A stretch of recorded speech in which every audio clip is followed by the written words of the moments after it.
Students, this is video number 7 of rotational motion. और इसके अंदर हम एक और टॉपिक थोड़ा सा कवर करेंगे। मेनली हम इसमें न्यूमेरिकल्स करने वाले हैं, लेकिन एक टॉपिक और कवर करेंगे, torque about an axis. Torque about a point तो हमारा चल रहा था, टॉर्क अबाउट एन एक्सिस भी इसमें कवर करेंगे। टॉर्क अबाउट एन एक्सिस का मतलब हो गया जैसे आपके घर में डोर, वेरी सिंपल एग्जाम्पल, जैसे आपके घर का डोर, आपके घर की विंडो।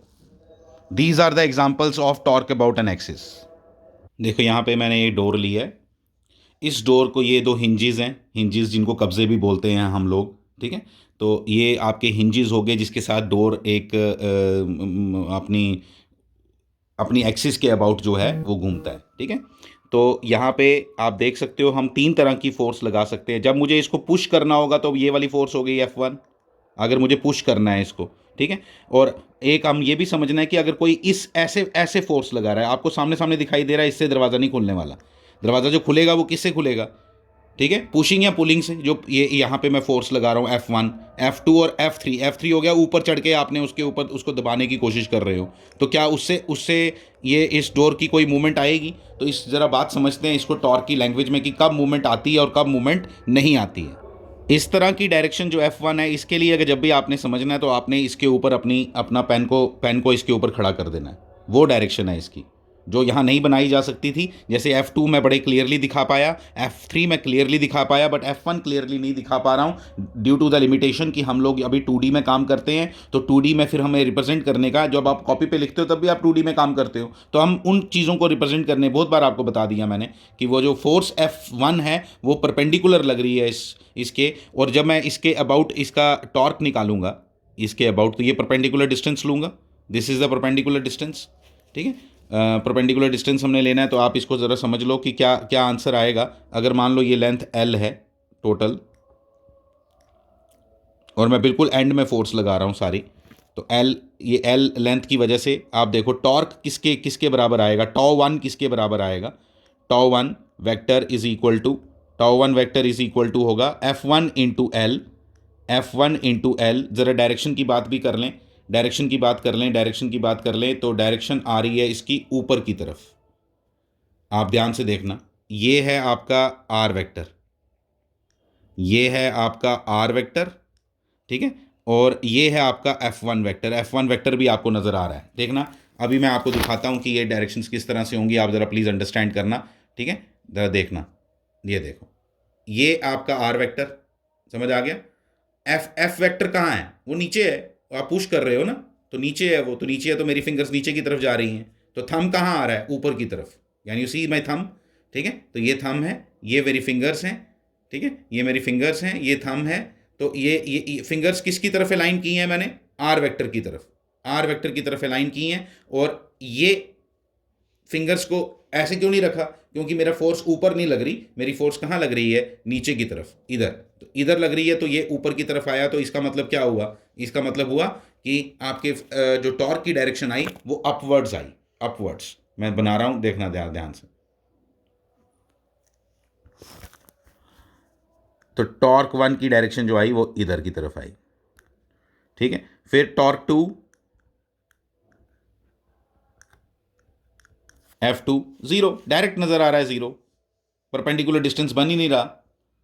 आप F2 को ज़रा ध्यान देखो ना, F2 और R, आप बोलोगे R, R तो इसी के साथ पैरेलल में है। कितना एंगल बन रहा है आर वेक्टर का और F2 वेक्टर का?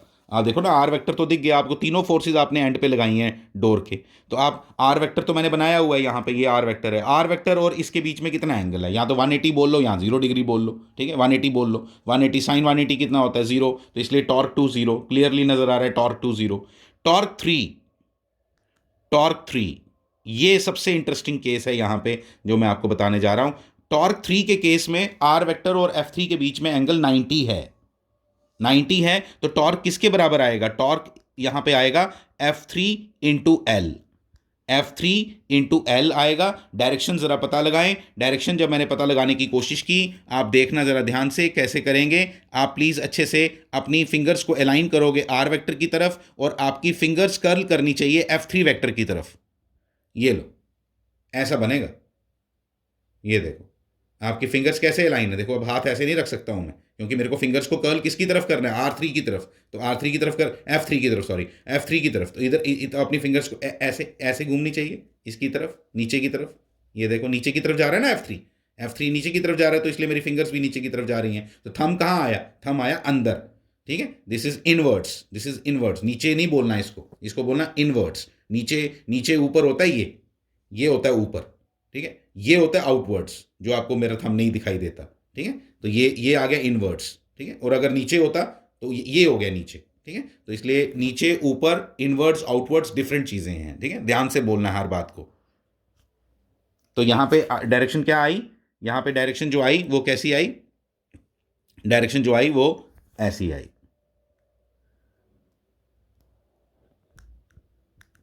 ऐसी आई,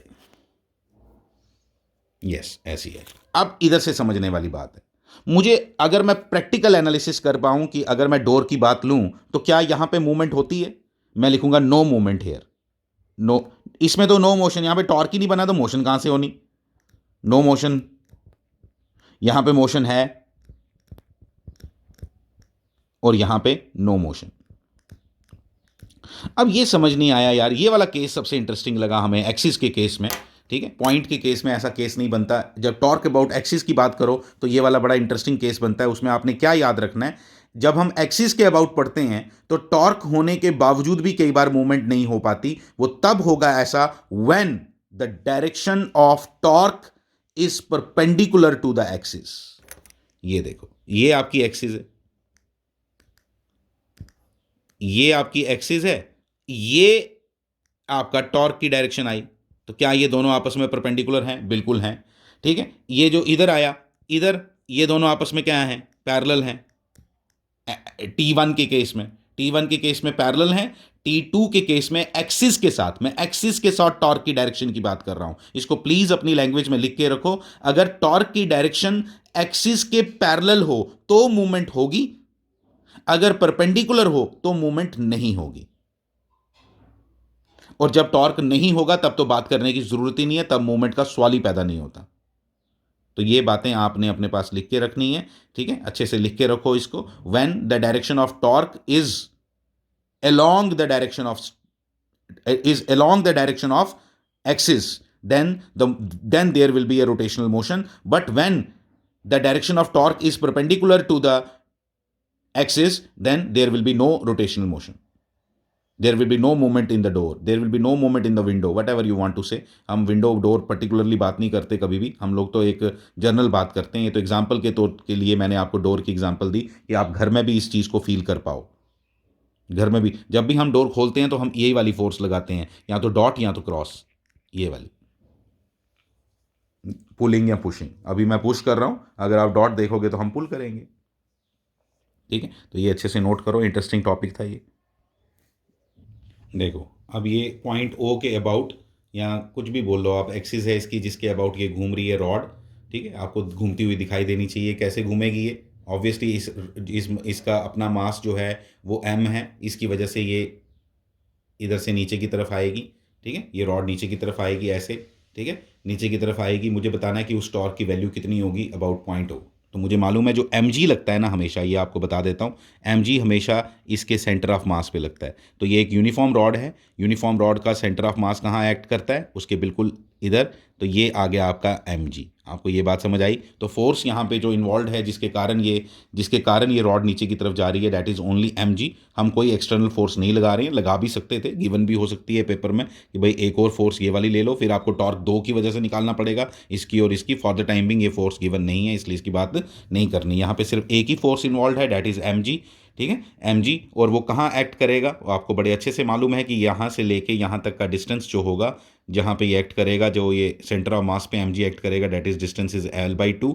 सो I will say the torque about point o due to the force mg is equal to this, mg is producing the rotational effect here. आप इसको अपने पेन को भी अपने एक एंड पे पकड़ के रख सकते हो ऐसे, तो इसको, इस क्वेश्चन को फील कर सकते हो, ये देखो ऐसे बिल्कुल एंड पे आपने इसको पकड़ के रखो ऐसे, ठीक है, एंड पे पकड़ के रखो। अब ये अपने वेट की वजह से इधर जाएगा नीचे की तरफ या नहीं, तो यही रोटेशनल मोशन होगी। Feel it, just feel it, ठीक है, तो ऐसे, तो यही हम इसका टॉर्क निकाल रहे हैं कि इस समय ये टॉर्क कितना होगा। तो torque T T O is equal to क्या होगा, M G L by two, M G into L by two. बड़ा सिंपल है, कुछ भी इसमें मुश्किल नहीं है। साइन थीटा की बात ही नहीं करने की ज़रूरत, क्योंकि यहाँ पे ये एंगल 90 डिग्री बना रहा है। आर वेक्टर देख लो, ये आर वेक्टर है आपका, ये आपका आर है, तो आर वेक्टर और इसके बीच में एंगल 90 डिग्री है, इसलिए सीधा आंसर क्या आ गया, M G L by two, M G L by two. और डायरेक्शन कोई पूछे तो अंदर की तरफ है इसकी, ऐसी है।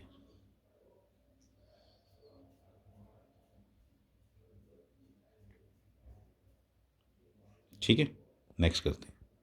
ये देखो, क्वेश्चंस को समझने की कोशिश करो, दैट्स इट, कुछ नहीं करना आपने। इसमें आपका जो सेंटर ऑफ मास है वहाँ पे इसका वेट लगता है। ठीक है, यहाँ पे ये आ गया इसका एम जी, ये एम जी आ गया, ये आपका इसका ये डिस्टेंस आ गया आर। ठीक है, ये डिस्टेंस आर आ गया, तो टॉर्क जो यहाँ पे प्रोड्यूस होगा वो किसके बराबर आएगा, M G into R, nothing is there. ठीक है, आप इस प्रॉब्लम को समझ पा रहे हो। यहाँ पे एक पॉइंट के साथ आपने, इस पॉइंट के साथ आपने रिंग को अटैच किया हुआ है। रिंग अपनी आपने इसको पहले हाथ से पकड़ा हुआ था रिंग को, फिर जैसे ही आप छोड़ोगे तो रोटेशनल मोशन प्रोड्यूस होगी अबाउट दिस पॉइंट ओ। ठीक है, अबाउट दिस पॉइंट ओ यहाँ पे आपने, और किस फोर्स ने यहाँ पे रिस्पॉन्सिबल है रोटेशनल मोशन प्रोड्यूस करने के लिए, that is M G. M G और उस पॉइंट का हमने डिस्टेंस निकाला perpendicular, that comes out to be the radius of this ring. ठीक है, तो टॉर्क किसके बराबर आएगा। ठीक है, हमें मालूम है बड़े अच्छे से कि जो आपकी रिंग होती है उसके केस में आपका जो सेंटर ऑफ मास है वो बिल्कुल उसके सेंटर में लाई करता है। तो so many questions can be created like this. आपको सिर्फ सेंटर ऑफ मास की पोजीशन सिंपल पता होनी चाहिए कि सेंटर ऑफ मास कहाँ पे होता है, वहीं पे आपने एम जी एक्ट करवाना है। उस एम जी का आपने डिस्टेंस लेना है, जिस जिस पॉइंट के अबाउट आपने टॉर्क फाइंड करना हो। तो बस ये सिंपल क्वेश्चंस हैं, इसमें कुछ भी ऐसा नहीं है, सिंपल चीज़ें हैं। सिंपल सिंपल चीज़ों से हम आगे बढ़ते हैं। ये क्वेश्चन यहीं ख़त्म नहीं होते, फिर इसके आगे एक्सेलरेशन पूछी जा सकती है, इसके आगे बहुत कुछ पूछा जा सकता है, वो सब हम बात करेंगे उन सब चीज़ों के बारे में। पहले पहले आपको बेसिक्स बता रहा हूँ कि इस तरह से टॉर्क की कैलकुलेशन इस तरह से की जाती है। मोमेंट ऑफ इनर्शिया हमने निकालना पहले से सीखा था। छोटी सी बात बता देता हूँ, जैसे हम लोग लीनियर मोशन के अंदर पढ़ते थे F is equal to M A, यहाँ पे हम पढ़ने वाले हैं torque is equal to, force की जगह क्या आ जाता है, टॉर्क इज इक्वल टू, और एम की जगह क्या आ जाता है, जो हमने सबसे स्टार्ट में पढ़ा था, moment of inertia I is into alpha, और ए की जगह क्या आ जाता है, अल्फा। तो नया फॉर्मूला तैयार हो गया आपका क्या, कि torque is equal to I into alpha. तो torque is equal to I into alpha आपका नया फॉर्मूला तैयार हो गया। ठीक है, तो रोटेशनल मोशन के लिए torque is equal to I into alpha है, एज सिंपल एज दैट। ठीक है, तो सिंपल करने के लिए आप कोई अल्फा पूछ ले, जैसे इसी क्वेश्चन के अंदर कोई अल्फा की वैल्यू आपको पूछ ले कि बताओ इसमें एक्सेलरेशन कितनी आएगी, एक्सेलरेशन कितनी आएगी, तो टॉर्क निकालना तो आपको सिखा दिया मैंने। तो मोमेंट ऑफ इनर्शिया आपको रिंग का आता है, तो torque upon moment of inertia कर दो तो आंसर आ जाएगा। चलो मैं ऐसे ही बता देता हूँ, बाकी आगे जाके हमने ये क्वेश्चंस करने हैं। अल्फा इज इक्वल टू, हमें क्वेश्चन आता है कि भाई ये क्या छोटे छोटे क्वेश्चन करा रहे हैं, मैं आपको बताता हूँ, this is not the end of the story. हम अभी स्टार्ट हुए हैं यहाँ पे कि हम टॉर्क बनाना सीख रहे हैं, अल्फा हम आई हम निकालना सीख चुके हैं। अब हमें एक्सेलरेशन पता चल जाएगी, एक्सेलरेशन पता चल जाएगी तो बाकी चीज़ें ओमेगा वगैरह भी इसी से रिलेटेड है। टाइम दिया होगा तो ओमेगा भी पूछ लेगा आपसे। तो मतलब दिस इज ऑल इंटरकनेक्टेड, इस तरह से आपसे पूछी जा सकती हैं चीज़ें। अल्फा इज इक्वल टू क्या होगा, torque into moment of inertia. Torque कितना, एम जी आर लिखा ना आपने, M G R, moment of inertia ring का एम आर, एम आर होता है, एम कैपिटल लिख लो, हमने ऊपर कैपिटल लिखा हुआ है, एम कैपिटल लिख लो, तो एम एम आर। ठीक है, तो अल्फा इज इक्वल टू क्या आएगा, जी के बराबर आया बाई चांस। ठीक है, बाई चांस, आपको नहीं मालूम क्या आएगा क्या नहीं आएगा, यहाँ पे अल्फा जी के बराबर आ गया। गलत तो नहीं किया हमने, एम आर स्क्वेयर होता है, सॉरी एम आर स्क्वेयर होता है, एम आर स्क्वेयर, क्योंकि मेरे को लग रहा था गड़बड़ की है। एम आर स्क्वेयर होता है moment of inertia of a ring. तो एम आर स्क्वेयर होता है, तो अल्फा इज इक्वल टू क्या आ गया, जी बाई आर आ गया, जी बाई आर आ गया। ठीक है, तो इस तरह से आप कैलकुलेशंस कर सकते हो, किसी भी चीज़ की कोई इशू नहीं है इसके अंदर। ठीक है, चलो आगे देखते हैं। This is the next question. ये एक रॉड है, देख सकते हो आप। इस रॉड में उसने बोला कि टॉर्क की वैल्यू कैलकुलेट करो, एम जी फोर्स एक्ट कर रही है, यहाँ पे भी 37 डिग्री एंगल दिया हुआ है। ठीक है, एम जी जो एक्ट करेगा वो इधर एक्ट करेगा, इसमें थोड़ा सा चक्कर पड़ जाएगा एंगल्स का, कि इसने ये बन गया आपका एम जी। ठीक है, मैं थोड़ा सा एक मिनट स्टार्ट कर लेता हूँ, इसको ऐसे कर लो, ये आ गया आपका एम जी। ठीक है, आपने आर कौन सा लेना है, आर तो है तो ये, ध्यान देना, आर है तो ये। ठीक है, लेकिन आप इसका कौन सा कंपोनेंट लेना पसंद करोगे, जो इसके परपेंडिकुलर हो। ठीक है, डायरेक्ट साइन थीटा का टेंशन खत्म। तो ये कंपोनेंट है जो इसके साथ परपेंडिकुलर है कि नहीं। ये वाला कंपोनेंट इसके साथ परपेंडिकुलर है mg के साथ, ये तो पैरेलल है दूसरा कंपोनेंट ये वाला। ठीक है, तो इसलिए कौन सा कंपोनेंट लेना पसंद करोगे, this is R perpendicular. Perpendicular का मतलब क्या हुआ, फोर्स के साथ परपेंडिकुलर, फोर्स के साथ परपेंडिकुलर। ठीक है, आपको नॉर्मली ये नजर आना शुरू हो जाएगा परपेंडिकुलर। ठीक है, फोर्स के साथ परपेंडिकुलर, तो mg के साथ परपेंडिकुलर वो है, तो उसकी वैल्यू कितनी है, उसकी वैल्यू है L/2, क्योंकि ये दिया होगा L/2, इसकी लेंथ L/2 है, तो L/2 cos 37, तो L/2 cos 37, तो R perpendicular is equal to L/2 cos 37। cos 37 कितना होता है, 4/5। ठीक है, तो ये बन गया 4L/10। 4L/10, तो आपका टॉर्क जो आया वो किसके बराबर आ गया, वो आ गया F से मल्टीप्लाई कर दो बस, 4mgL/10 इक्वल टू 2mgL/5। जब तक हम पॉइंट मासेस की बात करते थे ना, तो इक्विलिब्रियम जब हम बोलते थे ना, इक्विलिब्रियम, देखना जरा ध्यान से, मैं आपको एक बात समझाने लगा हूं। इक्विलिब्रियम में बॉडी कब होती है, when a body is said to be in equilibrium, ये हमें समझना है जरा। तो आप बोलोगे जब पॉइंट मास आप जब तक लेते थे, लॉज ऑफ मोशन तक आप सिर्फ पॉइंट मास कंसिडर करते थे, तो एक इक्विलिब्रियम में बॉडी तब तक होती थी, एक पॉइंट मास के लिए इक्विलिब्रियम में तब तक है, क्योंकि उसके अंदर टॉर्क नहीं लग सकता ना। टॉर्क तो तब पिक्चर में आएगा जब जब जब आपके पास कोई बॉडी की कोई लेंथ, ब्रेड्थ, हाइट कुछ है।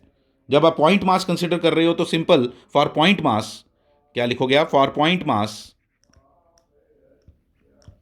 Point mass a body is said to be in equilibrium, a body is said to be in equilibrium, said to be in equilibrium,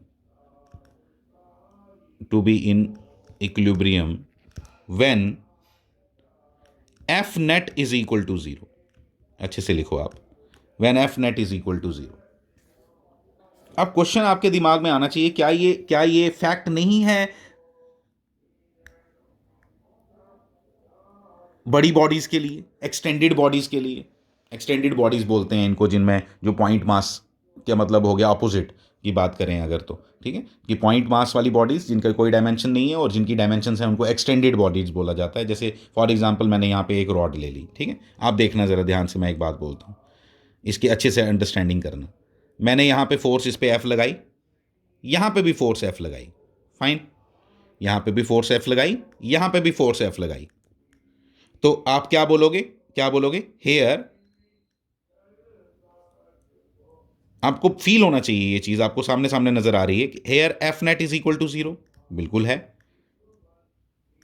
hair tau net is equal to, वो भी 0 है। अब check करो, जब F net ही 0 है तो क्या torque tau net भी 0 आएगा या नहीं, बिल्कुल 0 आएगा।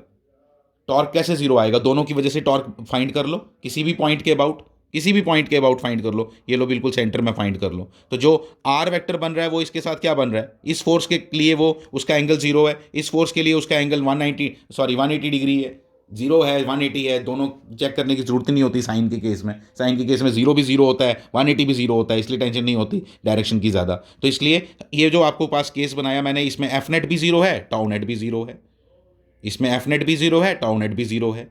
ठीक है, आगे चलते हैं, एक और केस ले लिया। यहां पे क्या लिखा, एफ नेट इक्वल टू 0 है, नहीं है, F net not equal to 0। ठीक है, but tau net equal to 0 है।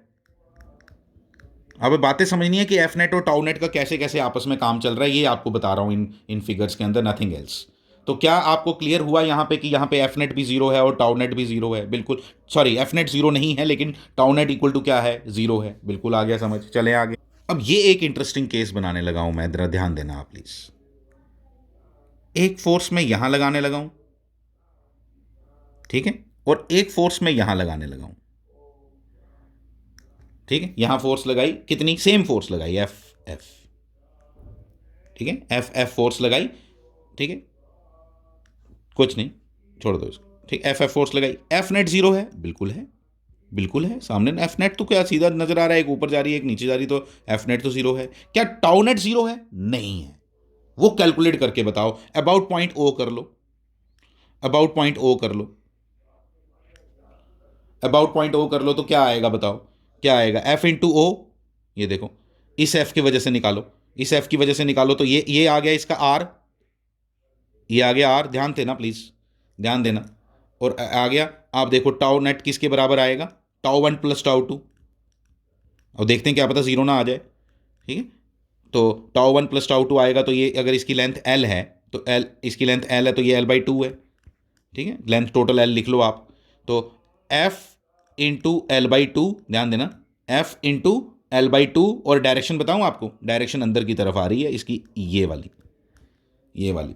ठीक है, ये कौन सा आ गया, ये टाउ 1 आ गया, टाउ नेट नहीं है, ये टाउ 1 है, ये टाउ 1 है। प्लस कर लो, प्लस कर लो, प्लस दूसरा वाला इस फोर्स की निकालो, इस फोर्स की निकालो, इसकी भी उतनी आएगी एफ इंटू L/2, लेकिन डायरेक्शन का चक्कर, अगर डॉट आ गया तो जीरो आ गया, डॉट आ गया तो जीरो आ गया, लेकिन आएगा नहीं डॉट, आएगा क्रॉस। मैं बता देता हूं आपको कैसे। ये आ गई आर की डायरेक्शन, आर इधर एक्सटेंड कर लो, डायरेक्शन देखो, आर से घुमाओ इनको, नहीं आती हैं डायरेक्शंस तो फिर समझ भी नहीं आना, ये भी मैं बता देता हूँ। तो ये आ गया क्रॉस। ठीक है, तो दोनों को ऐड किया, आंसर क्या आ गया टाउ नेट का, टाउ नेट का आंसर आया जीरो नहीं। सबसे इंटरेस्टिंग केस ये थर्ड वाला आपको बताया, which is not equal to zero. Answer भी क्या आ गया, एफ इंटू एल, आंसर भी कितना आ गया, एफ इंटू एल। तो ये सबसे इंटरेस्टिंग केस था जो मैंने आपको यहां पे बताया। यहां पे आपको क्या दिख रहा है कि एफ नेट तो जीरो है बट टाउ नेट जीरो नहीं है। इस तरह का छोटे क्वेश्चन पूछे जा सकते हैं ऑब्जेक्टिव में। क्या ऐसा पॉसिबल है किसी चीज में कि एफ नेट जीरो हो बट टाउ नेट जीरो ना हो, एफ नेट जीरो हो बट टाउ नेट जीरो ना हो, क्या ऐसा पॉसिबल है कभी? तो यस, ये पॉसिबल बिल्कुल है। ठीक है, तो यहां पे हमने ये लिख लिया, इसको ये हमने समझा कि इसमें किस तरह से आएगा कि एफ नेट जीरो होने के बावजूद भी टाउ नेट जीरो नहीं आता। एक और इंटरेस्टिंग बात यहां पे देखो कि अगर आप इस पॉइंट के अबाउट भी निकालते ना टॉर्क, इस पॉइंट के अबाउट भी, इस पॉइंट के अबाउट निकालो टॉर्क, इसका जीरो हो गया। क्यों जीरो हो गया? इसका डिस्टेंस ही नहीं बचा, आर ही जीरो है इसका। इसका आर कितना बन गया, एल। तो आंसर कितना आया, एफ इंटू एल, वही आंसर आएगा। किसी भी पॉइंट के अबाउट निकाल लो, आपका आंसर जो आने वाला है वो सेम आएगा। ये बात आपने अंडरस्टैंड कर ली कि टॉर्क आप किसी भी पॉइंट के अबाउट निकाल लोगे, आपका आंसर क्या आएगा, जीरो आएगा। सॉरी, सेम आएगा, जीरो नहीं सेम आएगा, सॉरी। ठीक है, तो ये आपने यहाँ पे ये नोट कर लिया, ये इसकी एग्जांपल थी बड़े अच्छे से। क्या ऐसा हो सकता है एफ नॉट भी जीरो ना हो और टॉर्क नेट भी जीरो ना हो? बिल्कुल, कर ले 2F इसको, ये वाला 2F कर ले, बिल्कुल पॉसिबल है। आप जब इसको क्या कर दो, 2F कर दो, 2F कर दो, एफ नॉट भी जीरो नहीं है, टू और टाउ नेट भी जीरो नहीं है, एफ नेट भी जीरो नहीं है और टाउ नेट भी जीरो नहीं है। तो बड़ा सिंपल सी कहानी है ये। तो इधर इसी के बेसिस पे एक क्वेश्चन आपसे पूछता हूं, इसी के बेसिस पे एक क्वेश्चन आपसे बात कर लेता हूं। क्या हमने क्या क्या क्या बात की हमने, ये देखो क्या बात पूछ रहा हूं आपसे, ये देखो, if F net equal to zero, if f net equal to 0, tau net is always equal to 0। ठीक है, इफ ट्रू और फॉल्स पूछ रहा है, ठीक है, ट्रू और false. If tau net equal to 0, किसी बॉडी पे टॉर्क 0 है, तो एफ नेट 0 होगा ही होगा, एफ नेट इज ऑलवेज 0।